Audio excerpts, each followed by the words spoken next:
আসসালামু আলাইকুম বন্ধুরা, welcome back to my channel Azmira রান্নাঘর। আজকের রেসিপি হচ্ছে বিয়ে বাড়ির স্টাইলে গরুর মাংস রান্না করা। তো চলো দেখো কিভাবে আমি রান্নাটা করছি, কি কি মশলা দিচ্ছি, চলো দেখবে। মাংসটা রান্না করার জন্য আমি প্রথমে গ্যাসের ফ্লেমটা অন করে দিলাম। বিসমিল্লাহ। কড়াইটা চাপিয়ে দিয়েছি, গ্যাসের ফ্লেমটা অন করে দিয়ে আমি কড়াইটা চাপিয়ে দিয়েছিলাম। কড়াইটা আমার গরম হয়ে গেছে। এবার সরিষার তেল দিয়ে দেবো কড়াইয়ের মধ্যে। আমি একটা মাংসটা রান্না করার আগে আমি একটা ভাজা মশলা তৈরি করব। তার জন্য 5টা মতন আমি এলাচ দিয়ে দিয়েছি, 2 টুকরো দারচিনি দেবো, 2টো তেজপাতা দেবো, অল্প একটু জয়ত্রী ফুল দেবো, 1 টুকরোর মতন জয়ত্রী ফল দিয়ে দেবো, 4-5টার মতো লং দিয়ে দেবো। সবকটা উপকরণ আমি একসাথে ফ্রাই করে নেবো হালকা করে। আমার গরম হয়ে গেছে। 1 টুকরো তেজপাতা আমি একটা তেজপাতা 2টো করে নিয়েছি। তেলের মধ্যে আমি দিয়ে দেবো। 3টে মতন আমি এলাচ দিয়ে দেবো। 2 টুকরোর মতন আমি দারচিনি দিয়ে দেবো। সামান্য অল্প জয়ত্রী ফুল দিয়ে দেবো। 2টো মতন আমি লং দিয়ে দেবো। তো 750 গ্রাম মাংসটা, তার জন্য সামান্য অল্প আমি জয়ত্রী ফল দিয়ে দেবো। কারণ আমি একবার নেড়ে দেবো।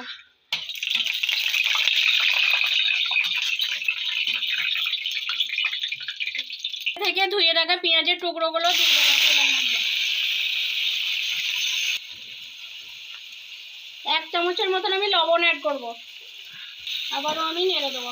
1 চামচের মতন আমি আদার পেস্ট দিয়ে দেবো। 1 চামচের মতন আমি রসুনের পেস্ট দিয়ে দেবো। আবারও নেড়ে দেবো।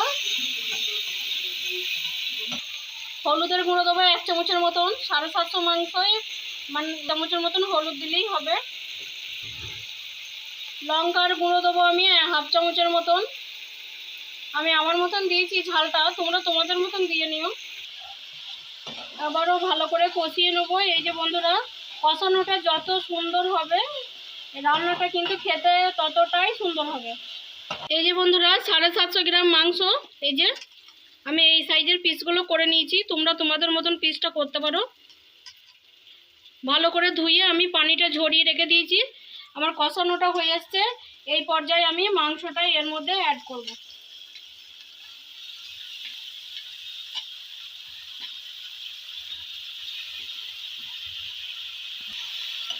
সবকটা ভালো করে কষিয়ে নেব।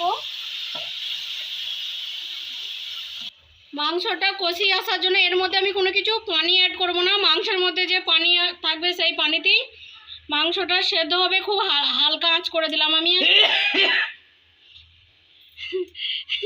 10 মিনিটের মতন আমি ঢেকে দিলাম।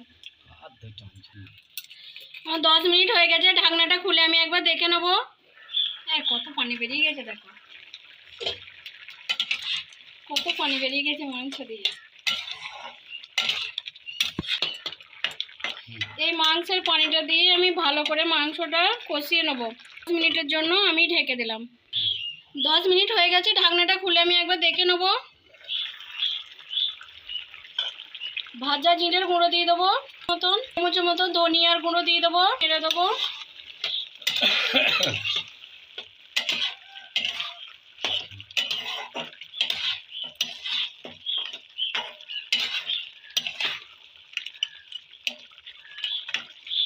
চামচের মতন গোলমরিচের গুঁড়ো দেবো। যে ভাজা মশলাটা তৈরি করেছিলাম এর মধ্যে আমি ভাজা মশলাটা দিয়ে দেবো। মাংসের মধ্যে আমি ভাজা মশলাটা দিয়ে দিলাম। আমি ভালো করে কষিয়ে নেব।